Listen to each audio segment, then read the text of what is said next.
made of glass? Yes.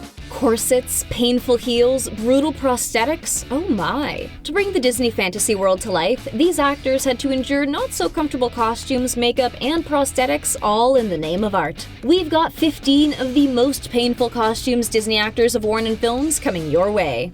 Number 1. Her name is Cruella. Why would we expect her outfits to be comfortable? I couldn't walk anywhere or sit in a car or do anything with all of that. She was the peak of fashion in this film, but she did pay a price. The legendary garbage truck dress train ran 40 feet long and was too heavy for Emma Stone to wear, so the train was only added when she was ready to go, riding into the night on the back of a garbage truck. Then there was the mask she wore, making her first Cruella appearance. This mask on my face, it was crystals glued on and feathers glued on, so it took a very long time to do. Yes, glued directly onto her face. That process was not fun, but the look, so worth it. We are #blessed to wear the brilliant designs of Academy Award-winning designer Jenny Bevan and her incredible team.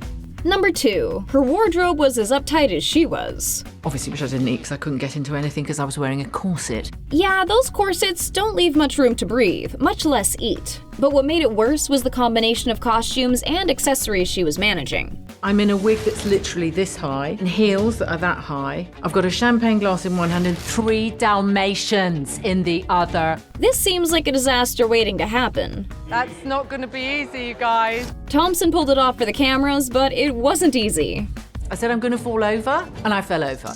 Number 3. We're heading to the Transformation Station, aka the hair and makeup chair where Angelina Jolie had multiple people working to bring Maleficent to life. This 3-hour application and then 1-hour removal process following shooting were the hardest part of filming the Maleficent films for Jolie. Everything from the sharp cheekbones to heavy makeup to the headgear she had to wear to keep her horns in place added to the torture of the transformation. The custom-made leather horns that added a full foot to her height weren't just painful.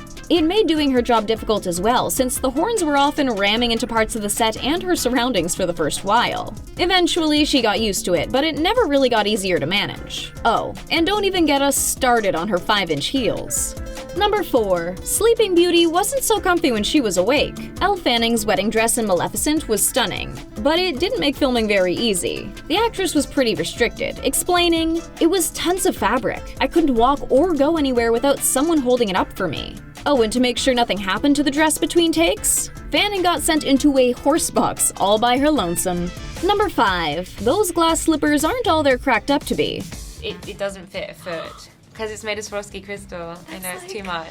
The shoes we see on Lily James's feet throughout Cinderella are actually CG, since the beautiful heels were anything but practical. As for her tightly fitted blue dress, well, you know there were corsets involved. It's drawn in with... Yes.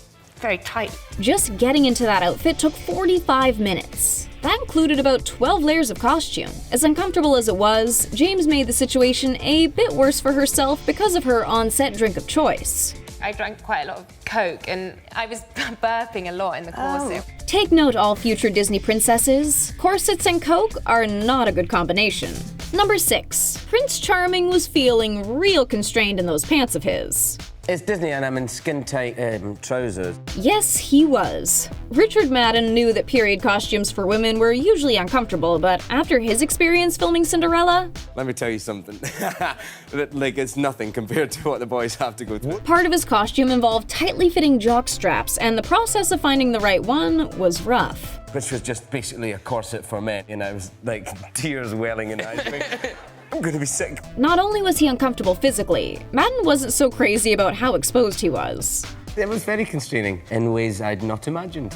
Number 7. A whole new wardrobe. And this one was heavy. Mena Massoud dazzles in Aladdin, wearing updated and gorgeous-looking costumes. His royal-seeming digs in particular. Unfortunately, wearing the beautiful fabric wasn't so easy because of just how heavy the material was. Considering they were filming in an already warm climate, you can bet Massoud was sweating buckets underneath layers of ostrich feathers, capes, and gold.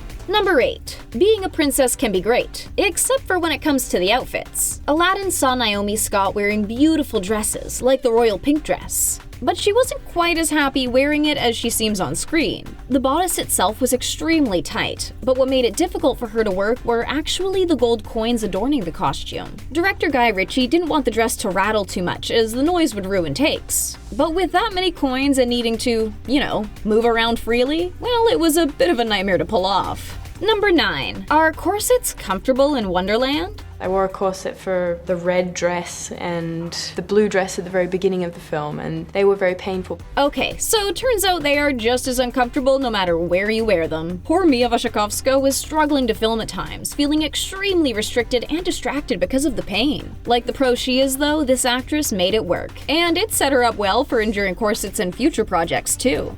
Number 10. We have got to talk about this giant head of hers. Because they will start laughing at my big head. What exactly was it that brought this larger-than-life head to the screen? There was CGI used to amplify the size, but before any of that took place, Helena Bonham Carter sat through a long makeup process involving extensive prosthetic and wig application. The large wig added a whopping 3 pounds to her head. Are we sure she wasn't saying "off with her head" about herself? Number 11. His costumes may have contributed to his going mad. Johnny Depp had the works when he portrayed the Mad Hatter in Alice in Wonderland. The actor wore some wild style, wonky teeth, flamboyant makeup, and some of the creepiest contact lenses you've ever seen.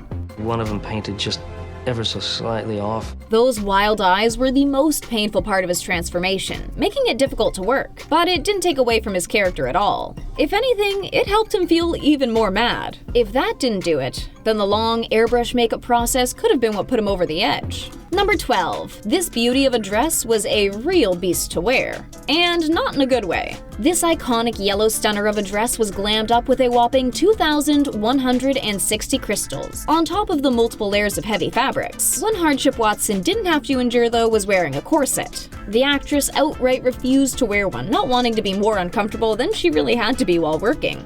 Number 13. He didn't quite look like a beast behind the scenes, but he did look very uncomfortable.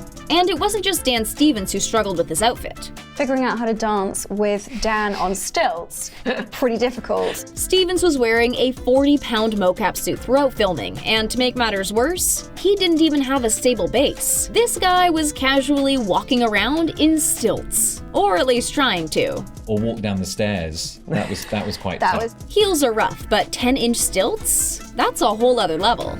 Number 14. Beauty is pain. Cruella de Vil herself didn't have the best time in her costumes, but we can't ignore how epic they were. Costumes are the character.